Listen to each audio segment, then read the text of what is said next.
G'day folks. Well, I've had another good eventful week at work. Well, still got one more day to go, but I figured I'd go shopping today and pick up some stuff from the junkyard in another place.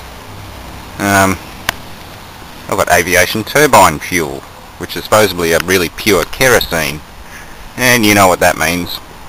I've got to put this turbocharger to use. I'm going to make a miniature jet engine soon. I was going to do a two-stroke motorcycle, push bike and other things, but I don't know. This fuel gets moisture and crap in it and it goes to shit, so I want to use it soon. I know the drums are sealed and they've been out in the weather, but I just want to try it. They're not too hard either. There's not a lot of work required in a backyard jet.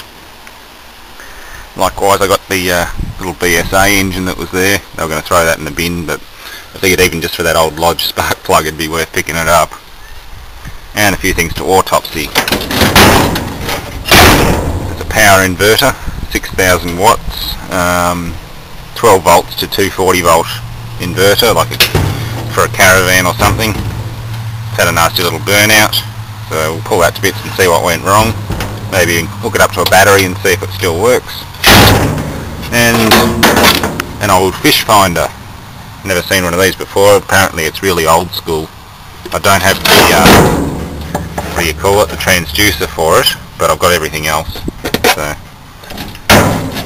you can pull that one to bits too. It's been smashed and full of water. It's got a readout on it, depth in meters. A little paper thingy there with the little marker. Yeah, kind of interesting.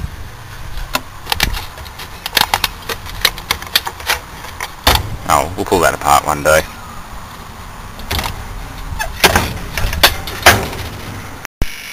Yeah, it's called Jet A1. It's a heavy, high flash point kerosene. Perfect for jet engines and things like that. It doesn't catch fire on its own like petrol does. Like, you put a match to petrol, it'll catch fire. But this stuff here, you need to heat it up. It needs to be in a turbine jet engine. Very good stuff. And both drums, I just cracked each drum open and both of them were fully sealed, and one was under vacuum, one was under pressure, but they're very good rubber gaskets on the caps, obviously because it's aircraft stuff. It also says their trade name's Jet A1. This one here, not a lot in it. This one's about a quarter full, so I'd say about 100 litres all up. Should be pretty good.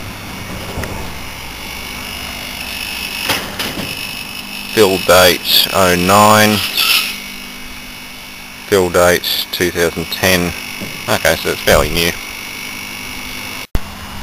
I'm not sure what model this BSA engine is, but it's relatively intact. The lead's still there. It's got melted plastic and other shit on it, so it's definitely gone through a fire. Plastic melted, or it's been scraped off, but there was melted plastic over here. Still a little bit on the carburetor. It's gotten very hot at one stage, so it might only be a parts unit. But who knows, it's free, it's not seized. I might try and fix it up and get it running again. The sump's full of oil, so it hasn't run dry. It's just a really rusty old engine. It'll work again. Looks like they put a Villiers muffler on it too. That's not standard, that's a Villiers muffler. Carburetor would obviously need rebuilding if it's gotten hot enough, but even the little tickler still works. It's just full of paper wasps. Lots of them. Cool. That'll be a neat little runner. And these things I'll get to work on when I get another camera. I should have another camera within the next 2 weeks. I'm just saving up a bit more money so I can get a good one.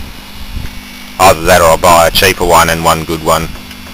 I don't know. I might cave to pressure and get a cheap one very soon, so we can get stuck into these projects. Pull things apart. That way I can zoom in really close and see what I'm looking at. That's the only reason I haven't done many equipment autopsies lately, particularly small fiddly stuff. I can't see the LCD on this camera anymore, so I can't zoom in. Or if I do zoom in, I don't know what I'm looking at. Polycarbonate. So that's all next. Stay tuned for more.